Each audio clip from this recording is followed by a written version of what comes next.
Welcome back to This Week in Marymount Warriors Athletics here on MarymountSports.com and ESP Media powered by Sidearm Sports. My name is Jason Griefer. Happy to have Marymount AD Tom Nerl back with us this week here. Obviously, a very busy time right now with all postseason arriving for most of our spring sports at this juncture. First of all, Tom, you're joining us here on the Zoom call today from the great outdoors today. Where are you? The great outdoors. I'm in the Village at Terrace Park at Stanton Field, which is where our softball team plays. So they wrap up today with their last home game and their season tomorrow. So one more prep of this field, then we'll call it a season. And then, we got a few more dates down at Fairfax Field. So the life of the AD. Yes, absolutely. Busy as all get out. And we certainly appreciate some of your time here today. Let's talk about the softball team here. As you said, the season coming to a close here. They were actually bounced in the opening round of the sectional in round one against a familiar foe in Reading. You lose that one 13-1. So the postseason run only lasts one game, but you still have 2 games left in the regular season. As you said, you're out there today getting things ready, and pretty good way to close out the season with arch rival Madeira over the next couple of days. Madeira was also bounced in the opening round of the sectional. So we're really playing just to further infuse more intensity into this rivalry here, as we've talked about here. How good of a rivalry it is here on the show in the past here. Obviously, it's been a tough stretch to close out the season here. You know, the way things have gone right now, teams dropped 9 of 10 since that 68-run game against Indian Hill a month ago. So it's been a rough stretch, to say the least. It'll wind down here with the rivalry with Madeira to close things out this week. Given how the way the season has gone over the last few weeks, if you're able to take care of business and sweep this 2-game series with Madeira, would that be a good shot in the arm for the program going into the offseason? Yeah, I think it would be. It would give us a high of recent years of wins. It's a rivalry game, so over Madeira, we've had a number of injuries, just a number of factors, and we are really limping through the finish line with this one. Just about 10 players each day. We started with about 15 to start the season, so we're kind of beat up. But then on 2 wins would be great. If we can win tomorrow, we'll be one of the only teams in the state to win their last game and not win a state championship. So you can hang your hat on that one. But yeah, unless you win a state title, you usually lose your last game. So we're going to try to get these 2 here and end things on a strong note. And we'll recap this season in its entirety next week, as next week will be the season finale of the podcast. Let's move on to the baseball team, and had a chance to play spoiler for Wyoming on Monday and try and cost them the outright league title. Wyoming wins a tight one there, so Wyoming's the league champ this year. You get one more game with them Wednesday. You've got a couple of non-league games coming up this week as well. We also know the postseason draw. You got a nice seed, a 9 seed going in. You're going to get North College Hill in the opener on the 19th. And if you get past them, you're likely going to get the top seed CHCA in the district semis there. So we're going into a stretch right now where, we're trying to shore up things ahead of the postseason. And despite, that close loss there to Wyoming and another tight loss over the weekend as well there, but we're in both games. Do you still feel like, despite those 2 close losses, this team right now is at or close to its peak, which is what you want to be heading into the postseason? Yeah, they really are. You look at our league losses throughout the schedule, as Coach Hanley pointed out this morning, all these losses, we have the tying run at the plate in the last at bat. And so, we have a chance to do it. We've dug ourselves in too many big holes. Yesterday spot in Wyoming, a 6th spot, and just some other things that happened in the course of a baseball game, which is unfortunate. Again, we go back to what we said in the beginning of the year with, that year of experience that we lost last year. Everyone else lost it as well. I get it, but we thought that was a big year. But yeah, you eliminate a mistake here, a mistake there, and then you're not in a 6-run hole, or you're not waiting until the last innings to get even with that tying run at the plate. So yeah, they are overall they are playing good ball. As you said, we've got a chance here. I mean, 5 games this week. Yesterday and at Batavia today, Wyoming at home tomorrow, at New Richmond on Thursday, at West High on Friday. The last week of the season, 5 games. Get things ready for the tournament. And you're right, with North College Hill, get a win there, and then go face number 1 CHCA. you're going to have to face that team sooner or later. So let's get it sooner. Let's see if we can put some things together, bounce them out, and then get to the sectional final, the district semi. So sooner or later you gotta face Goliath, get him out of the way. Let's see what we can do. Yeah. Would you prefer to play them early on like this, or would you have rather waited when the draw came out? Yeah, I don't. From back in the day, it was always punch somebody in the nose early and then get by. You need the pitching. The way the tournament stacks up. It's 2 games a week. You need the pitching. Everyone's in the same boat. You like to get a tournament win, but a tournament win just for a tournament win is just a tournament win. So, let's go after them early. Let's knock them out. Maybe the bracket gets a little bit easier, and then everyone comes after us. So, we'll see. They've got a really good program at CHCA. They've been consistent for a number of years. So let's see what we can do. Let's get them out, and then get to the finals, and we'll take it day by day.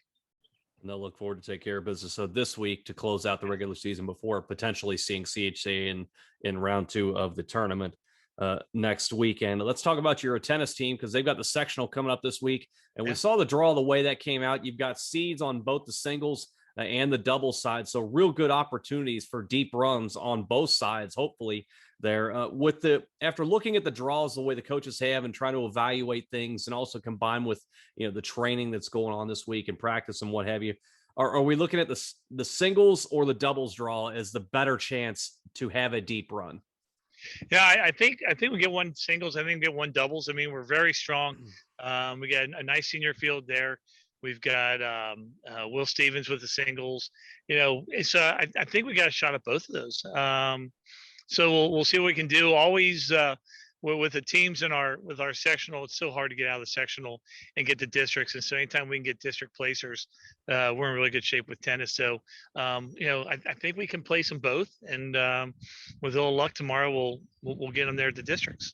We'll be keeping an eye on that for sure. We'll talk about that next week as well. Let's talk about your track and field, because they also have a pretty big one coming up this week, the CHL championships there. So looks like weather's going to cooperate for once there. I know you're getting a chance to enjoy a little bit of it outdoors there today. It looks like the weather should be fine for the CHL championships as we move forward, and the way they've come in over the last couple of weeks here on both sides. What's the outlook for the teams and also their expectations going in?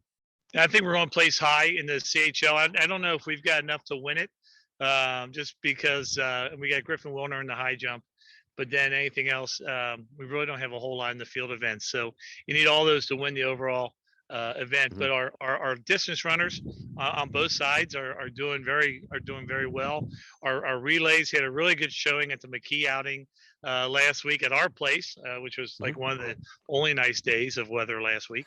But they had really good, and coach has them. They're not peaked yet. I think they're going to peak in about another week or 2 at districts. So they're really excited. We're really looking forward to good things with our runners.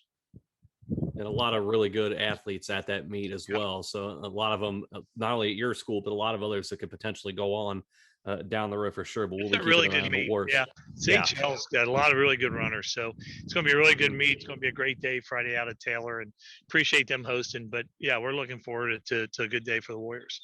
How big of a litmus test is it for your track and field athletes here, knowing how good this meet is, and how good of a preparation do you think it will be for the districts? I think it's great, and districts are spread out over a couple of days, which helps as well. But we know what we're up against. We've faced all these teams at one point or another in the season, but now we've got we're putting all the A game there. We got all the bullets in the chamber, and we're ready to go. So I think we're going to have a good day. I know the kids are excited about getting out there and running at Taylor and just really facing off. Like I said, last week was a good tune-up for us at the McKee, and I think we had a lot of great runs there and some placers. So Coach Dragovich and the squad, they're ready to go. So really can't wait to go to Taylor on Friday and watch them, because I think we're gonna have a lot of good runs out of a lot of kids. Let's switch gears. Let's move to lacrosse right now. We know the regional draw. As it stands right now, you're either going to get Taylor or Madeira in round 2, which is interesting given that you're, league rivals, and yet you didn't face either one of them at all this season, just the way kind of things shook out there. But nevertheless, that's the draw right now, coming off a 3-1 run in the last week. Likely should have been 4-0. Moeller got you late in that one there. We don't need to go into all the details on that one because I don't want to, cause any physical pain to you, but that was a tough one nevertheless. But did bounce back though with really, really nice wins over Turpin and Seven Hills to get going there. You're going to get ECC champion Loveland, coming up here a little bit later today, assuming nothing gets changed with that there. But nevertheless, recap this late stretch for us, the loss to Moeller, but then the bounce back following that, and also how you think the regional draw shook out. Yeah, the regional draw went right as we hoped. The number 1 seed. We played schools our own size, and then we're fine. We played some monsters along the way. I mean, you have St. X in this schedule. You had Springboro, who's having an outstanding year. Kind of let one get away against Sycamore early on. Coach Peterson schedules a very tough schedule, but that's how you get better, and it doesn't do us all that good to beat someone 20-0 or 20-1. So, the game against Moeller, we've gotten some guys back. We're getting healthy with that. A late miscue. We thought we were going to tie it up and then take it overtime and win, and just a late miscue. So, that's on us. But the tournament's shaping up well. You're right, Taylor and Madera. We usually don't schedule them. On the varsity level, there's just a little bit discrepancy in the programs, and they're growing programs, and they'll get there, and that's fine. But really, we're really set up for a really good tournament run. Home games throughout the regional semifinals, which is what we want. So we're going to see Indian Hill somewhere along the line again. Probably in the regional final, which was a close game here. So we're looking forward to it. Like I said, we're getting healthier by the day. We got Loveland tonight, not to look past them. But then we got a week off. Then Monday we host Madera or Taylor here at Cousel Stadium, and then we start building our way back to hopefully another state title. Over on the girls' side, they've really got things clicking on all cylinders right now. They're 12-2 on the season. They've won 6 straight. Last week, beating Springboro in overtime, then you beat Wyoming and then Worthington Kilbourne. So things going really well. You've got Ursuline and Mason on the docket coming up this week, at least as scheduled at this juncture right here. I'm looking at the schedule, though, and I'm wondering kind of where things stand defensively for your team, because in the last 5 wins of the 6-game run, you've allowed at least 7 goals each time there. So I'm wondering, is that a result of the competition you played? Is there some things just kind of off kilter with your defense right now? What are they wanting to get kind of shored up ahead of the regional on the 19th against Miami Valley? You look at some of the scores and the goals that are given up, and again, every team has some situations that they go through, late in the season or at any point in the season. And so, as you look at that run, the Kilbourne win was a very good win for us. But our starting keeper had been out for about 3 games. We had our backup keeper, our JV keeper, playing those games as well. For one of the games, we had a keeper in there who's only been playing the sport for 3 months, and the defense rallied and gave a lot of support in front of the net, and she did a great job. And so we've got a lot of people, stepping up and being in roles that they're not comfortable with, and doing a great job. And so, they've given us some 7-goal games and some 5-goal games, but you know what? We're scoring a lot of goals too. So the offense is getting hot, and they're just ripping the net right now. So we feel really good with where we're at right now. Again, another number 1 seed, home games all the way through the regional semifinals. Some of the early season close games that we've had, we just weren't clicking, weren't as sharp as we need to be. We're sharpening the point real quick, just like a pencil. And we're going to be in great shape. So, we're really excited to get to this point. 2 tough games this week: Division I, Ursuline, Division I, Mason, and Mason's having a monster of a year as well. So we'll honor our seniors tonight against Ursuline at Cousel Stadium at 7, and then we have youth night against Mason on Thursday, and wrap things up. And then next week, I believe it's next Wednesday, start the tournament off with Miami Valley out of Dayton. You mentioned with the boys a moment ago, potentially seeing Indian Hill in the regional final, and just mentioning the idea of the regional final puts out those expectations. Do you feel that same way on the girls' side, that they have the talent and also the draw to get to the regional final as well, if not beyond? Yeah, I think that's a goal of both programs at the beginning of each season. And we don't even just not expect to get to the regionals. We expect to get to the state title game. And bringing the Sales down here the other week and playing them, they're a familiar foe for us in the regional finals every year. You bring down the big schools. Columbus Waterson. We've gone up there and played. We played Olentangy Liberty, a huge school. We're playing Mason. You bring Kilgore down here. All big schools with good programs, just like the boys do. Stepping up the competition on that level with that expectation of we want to be playing the first weekend in June. So they're there. They've met those challenges. Knock on wood, we're healthy, and just looking to get into the second season now, the tournament season. Lastly, before I let you go here and talking more about this lacrosse team and what they're doing right here, I want to talk kind of a little bit more in depth about Marley McGowan. I know we've mentioned her in the past, but we're nearing the end of the season, and the numbers she's putting up just continue to just really set the tone across the way. Right now, she's third in the league with 41 goals. She's tied for second with 23 assists, second in the league in draw controls, and also leads the league with 24 caused turnovers. I'm gonna lay out the floor to you and make your case for Marley McGowan to be the CHL Player of the Year. Yeah, Marley's done it for 3 years because we didn't have a season last year. And you look at her career numbers, and she's right near the leaders. I mean, she would shatter those records if we had that season last year. She's one of the top players in the city, no doubt, and definitely across the league. So not to give Indian Hill anything to post on their bulletin boards as we're going to face them again. Marley's a good player. She gets every team's best effort every week that we go out, and she still scores her goals, and she still gets our other players opened up.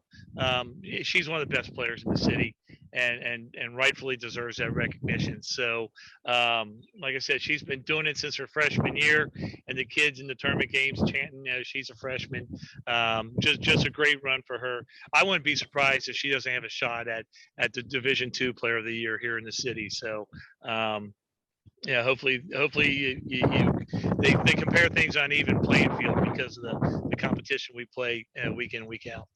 Yeah, no doubt. As you said, you played a lot of top schools there, and just for numbers' sake to keep in mind, there, fans, Marley McGowan in her career has 97 career goals. So hopefully she can get over the triple-digit mark this coming week against both Ursuline and Mason. A lot of great stuff as always, Tom. We certainly appreciate the time, and we'll look forward to wrapping up the spring season next week. Sounds good. Appreciate it, Jason. Thank you. That is Marymount Athletic Director Tom Nurl joining us for the penultimate edition of This Week in Marymount Warriors Athletics here on MarymountSports.com and ESP Media, powered by Sound Sports.